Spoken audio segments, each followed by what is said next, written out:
A graça e a paz de Cristo Jesus, a todos aqueles que estão nos acompanhando. Nós, mais uma vez aqui estamos, estudando agora o segundo livro nesse período de Covid-19, O livro agora é o livro do Jerry Bridges, Pecados Intocáveis, e hoje nós estamos aqui para abordarmos mais um capítulo desse livro, capítulo 5, que tem como título O Poder do Espírito Santo. A partir de agora eu quero convidá-los então a explorarmos juntos mais um capítulo desse livro. Vamos orar ao nosso Deus. Senhor, abre o nosso entendimento, Senhor Deus. Inclina nosso coração para a Tua Palavra e aquilo que nos propomos a fazer nesse instante. Que o nome do Senhor seja glorificado através da nossa vida e que por meio, ó Deus, dessa literatura que temos explorado, que tem como base a Santa Escritura, nós possamos ser fortalecidos, possamos contribuir para o crescimento, ó Deus, para o desenvolvimento do corpo do Senhor Jesus Cristo. Nós oramos nele, nós bendizemos o Senhor em nome de Jesus. Amém.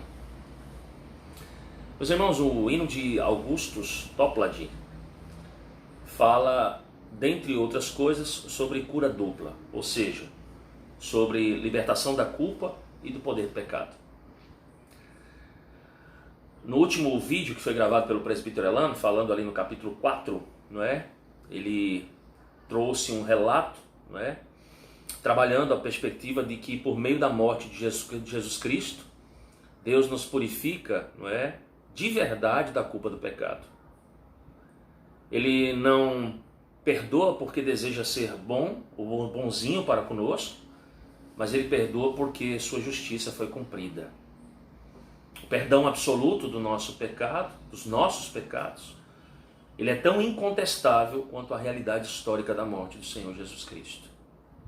Então é importante entendermos, meus amados irmãos, essa maravilhosa verdade do Evangelho, pois só conseguimos lidar com os nossos pecados intocáveis, com aqueles que nós temos falado, aqueles sutis pecados que nós carregamos, quando nós temos a certeza de que de fato nós fomos perdoados. Mas esse hino, meus amados irmãos, ele não fala apenas de livramento da culpa do pecado, mas ele também fala do livramento do poder do pecado.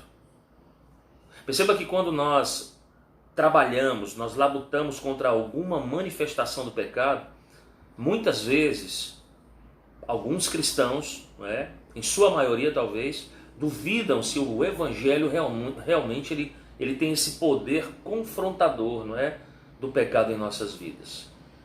Nós questionamos se de fato adianta matar algum pecado mais persistente contra o qual nós temos lutado. Será que podemos honestamente nos juntar ao autor desse hino, Toplady, e dizer que Cristo, a rocha eterna, nos purifica de verdade da culpa e do poder do pecado? Veja que para responder então essa pergunta, nós temos que analisar, meus amados irmãos, duas etapas da purificação do poder do pecado. A primeira etapa, ela se refere à libertação em si, a essa libertação decisiva, a essa libertação completa dos cristãos do domínio ou do poder reinante do pecado. Mas a segunda etapa se refere à libertação progressiva e contínua do pecado, que permanece, ativo até o momento em que nós morremos. Em Romanos capítulo 6, o apóstolo Paulo nos ajuda então a entendermos essa libertação que acontece em duas etapas. Em Romanos 6,2, Paulo afirma que nós morremos para o pecado. E na continuidade desse texto, no verso 8, então, ele diz que nós então também já morremos com Cristo. Então veja que, ou seja por meio da nossa união com Cristo em sua morte, nós morremos não só para a culpa do pecado, como também para o seu poder reinante sobre nós. E isso é verdade para todos os cristãos. E isso acontece no dia em que somos salvos, quando Deus nos liberta do domínio das trevas e nos transporta para o reino do Filho do seu amor. A afirmação do apóstolo Paulo que morremos para o pecado, ela é assertiva. É algo que Deus faz por nós no momento da nossa salvação. E veja, nada do que realizamos depois desse ato decisivo tem o poder de mudar, de alterar, ou piorar o fato de termos morrido tanto para a culpa quanto para o domínio do pecado. Mas ao mesmo tempo, porém, Paulo nos encoraja Nos encoraja a não deixar que o pecado reine em nosso corpo mortal, a fim de obedecermos os seus desejos. Mas a pergunta é, como é que o pecado reina, então, se nós já morremos para ele? Veja que Paulo refere-se à presença contínua e à atividade incessante do pecado, que embora uma vez tenha sido destronado desse poder que ele exercia em nossas vidas, ele continua buscando exercer e controlar o nosso caminho diário.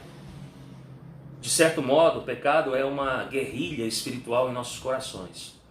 E Paulo, inclusive, faz uma descrição nisso lá em Gálatas, no capítulo 5, no verso 17, quando ele diz: porque a carne milita contra o espírito contra a carne, porque eles são opostos entre si, de modo a que vocês não consigam fazer o que vocês querem.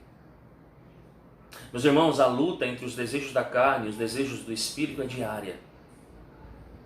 Quantas vezes, dentro de muitas vezes, essa tensão nos leva a questionar se o Evangelho realmente lida com esse aspecto da força do pecado, ou seja, essa capacidade de nos arrastar para os seus desejos. E isso parece especialmente verdadeiro em relação aos nossos pecados intocáveis. Alguns desses pecados, meus amados irmãos, pecados sutis, são resistentes. E nós temos que combatê-los todos os dias. Veja que às vezes nós cremos, nós achamos que alguns desses pecados, eles ficaram para trás. Mas é interessante que pouco tempo depois nós lidamos de cara com eles em algum lugar e aí a nossa batalha recomeça. E vejam que a essa altura então do conflito nós somos levados a pensar, olha, é fácil dizer que o pecado não tem mais domínio sobre mim. Mas é difícil, meus amados irmãos, quando nós olhamos para esse convívio diário que nós temos com a presença e com as atividades remanescentes do pecado. Será então que o Evangelho me purifica disso?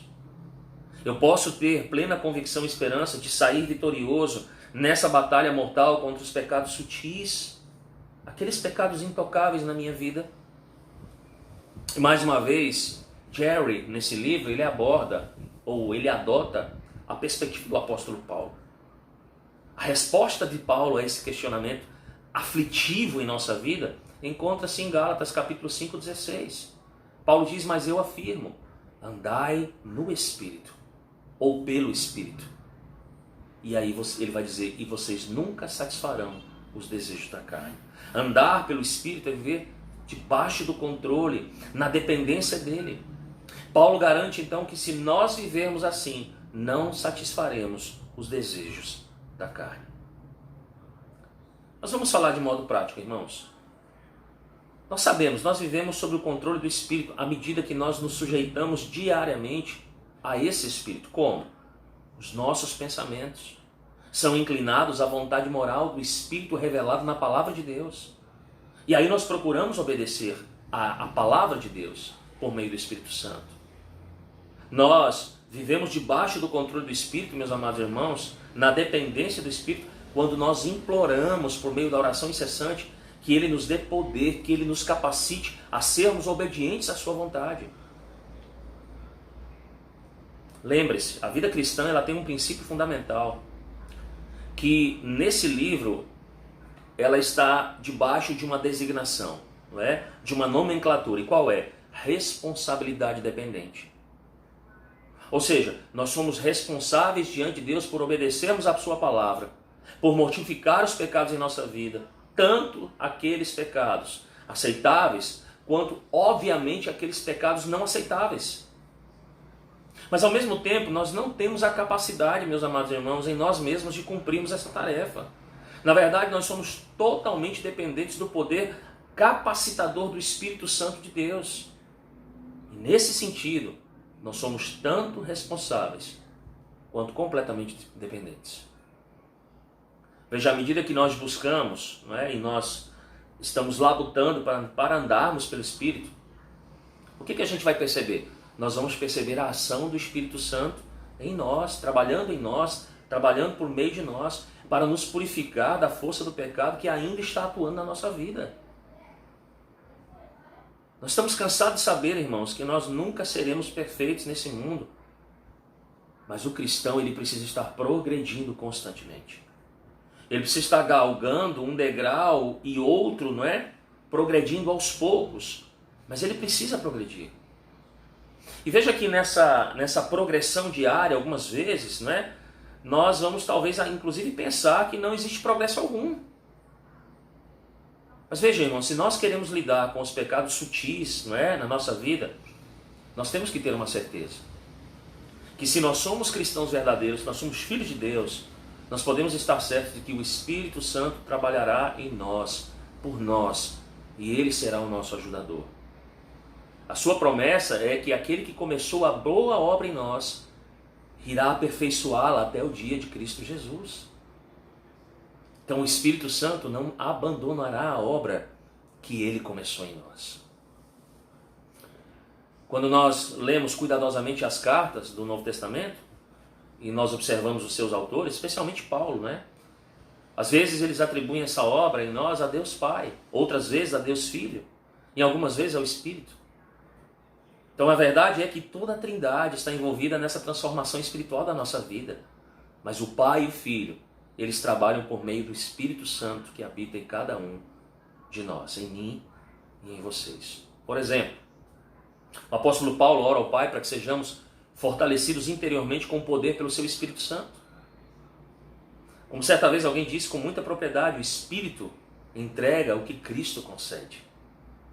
Assim, quando nós falamos aqui do poder do Espírito Santo, nós devemos nos referir ao Pai, ao Filho e ao Espírito Santo agindo conjuntamente em nós e por meio de nós. E esse poder então nos é transmitido e exercido sim por meio da terceira pessoa da Trindade, por meio do Espírito Santo.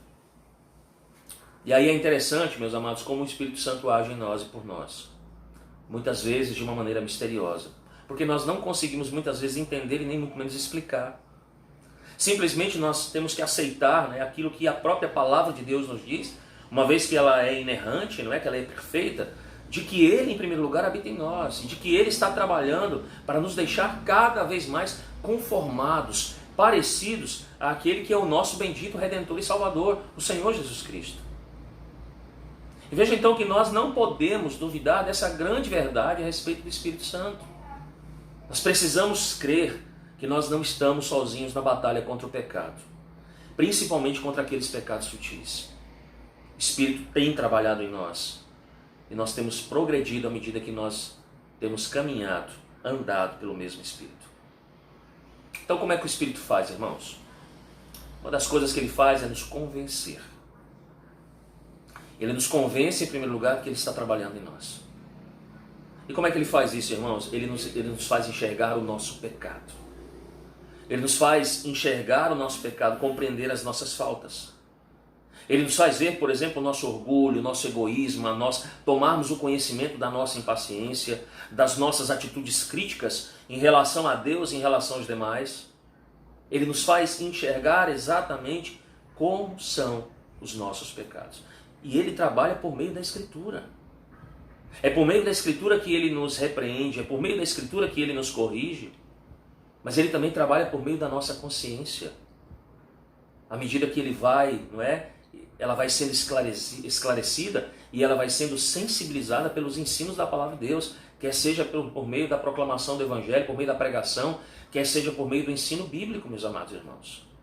O Espírito vai trazendo à nossa lembrança cada pecado que nós temos carregado, cada pecado sutil. E ele vai usando inclusive os nossos pecados, as nossas atitudes, não é, de desobediência em contrapartida, não é, para nos mostrar como esse pecado vai agindo em nossa vida. Meus irmãos, é lógico que nos convencer do pecado é uma das tarefas vitais do Espírito Santo em nós. Porque, veja, é muito simples em compreendermos isso. Não dá para a gente ter que lidar com o pecado sem que haja um conhecimento do pecado, sem que nós asseveremos o pecado em nós. Então, para começarmos a lidar com o pecado, nós precisamos ser esclarecidos acerca do nosso pecado, especialmente aqueles pecados que são comuns, que são aceitáveis no ambiente cristão. Então, sem que haja, em primeiro lugar, uma concordância da nossa parte, não é? Em pensar, falar ou agir acerca do conhecimento dos nossos pecados, nós não começaremos a lidar com esses pecados. Mas vamos um pouco mais adiante, porque o livro nos leva um pouco mais adiante, quando ele fala de uma outra maneira de que o Espírito trabalha em nossa vida. E como é isso? É nos capacitando e fortalecendo para lidar com o pecado. Em Romanos, no capítulo 8, verso 13, Paulo nos exorta pelo Espírito a mortificar as práticas do corpo. Um pouco mais adiante, na sua carta aos Filipenses, no capítulo 2, versos 12 e 13, o apóstolo nos incentiva, meus irmãos, a pôr em ação a nossa salvação, pois é Deus quem efetua em nós tanto querer quanto o realizar segundo a sua boa vontade. Em outras palavras, em suma, Paulo nos instiga a agir na confiança de que Deus está trabalhando em cada um de nós.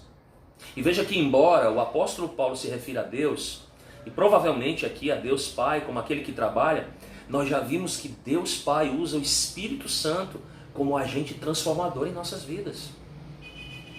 Paulo ainda diz em Filipenses 4,13 que eu posso todas as coisas naquele que me fortalece. Isso quer dizer, meus amados irmãos, que na luta contra o pecado nós estamos aptos para lidar com o nosso orgulho. Você está apto para lidar com sua impaciência, com sua ansiedade, com seu espírito crítico, com sua presunção. Quando nós dependemos da força e da capacitação do Espírito Santo.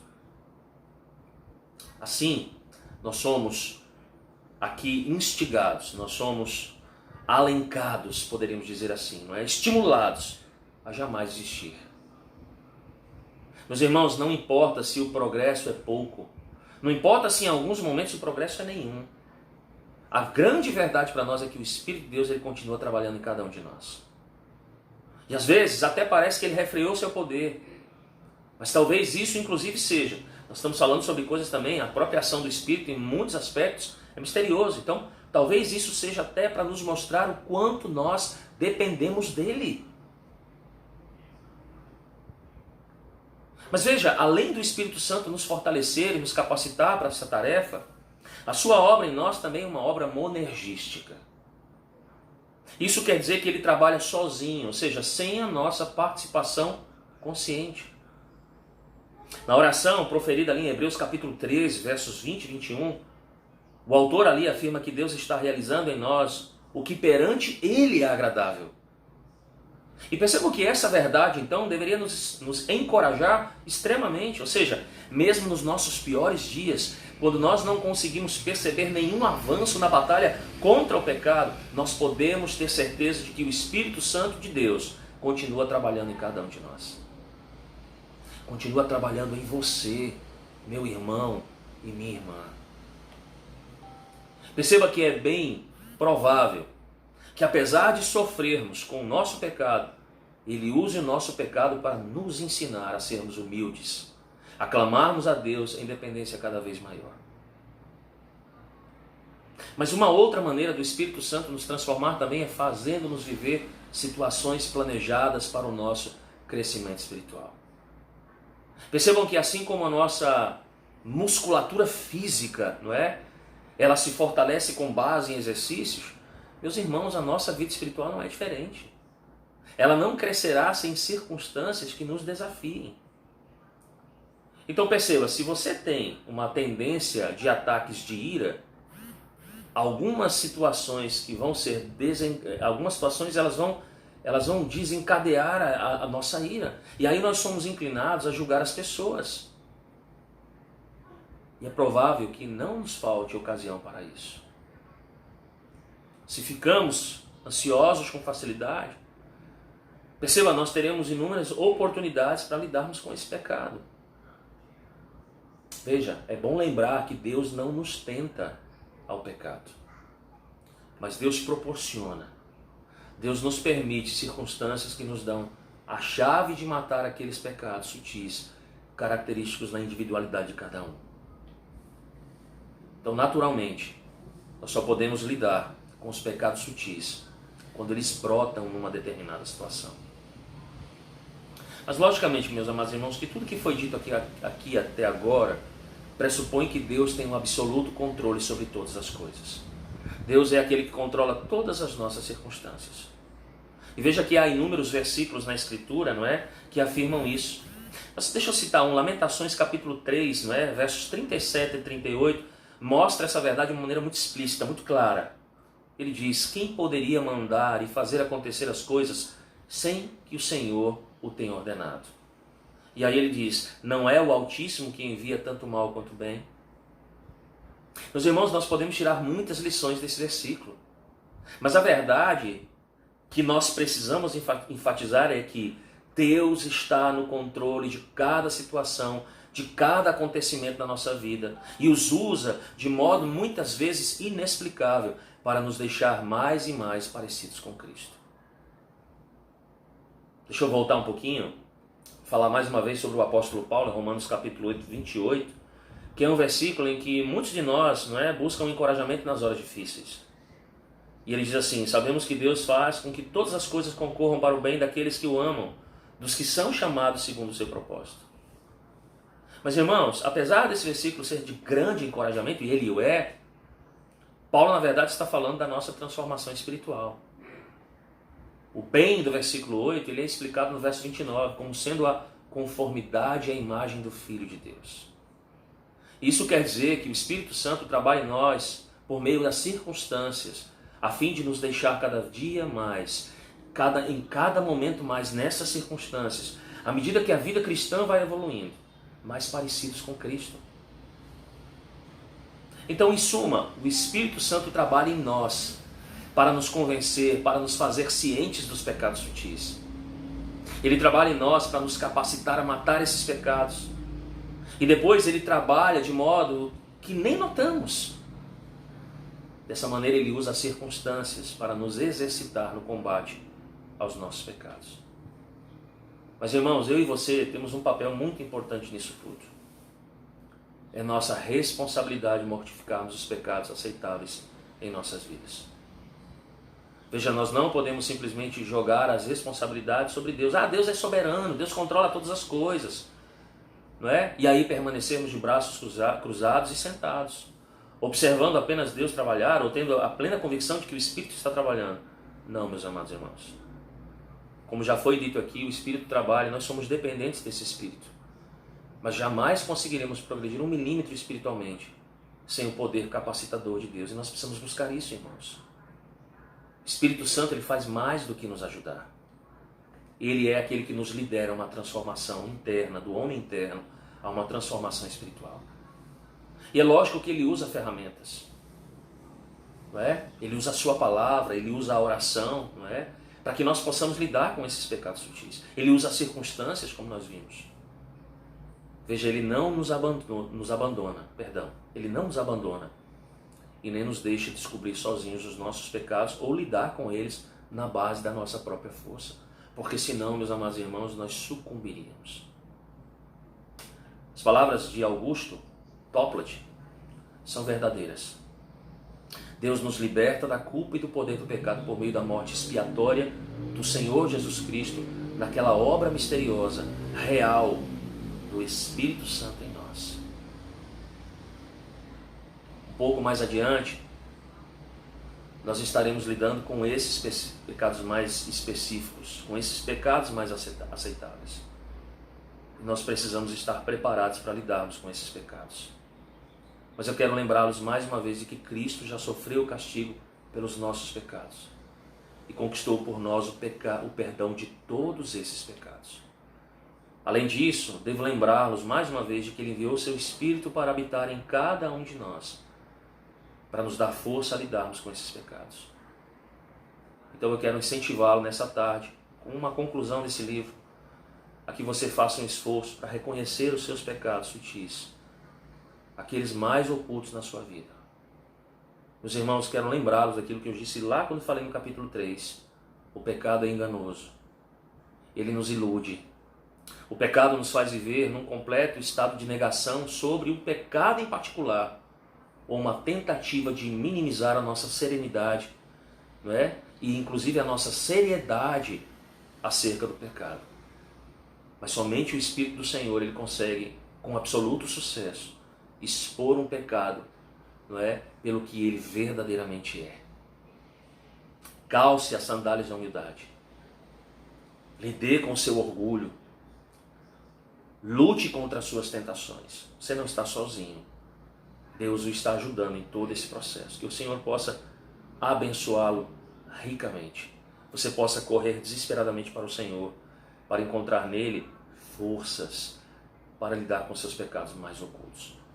Que o Senhor lhe abençoe nessa tarde. Deus o abençoe.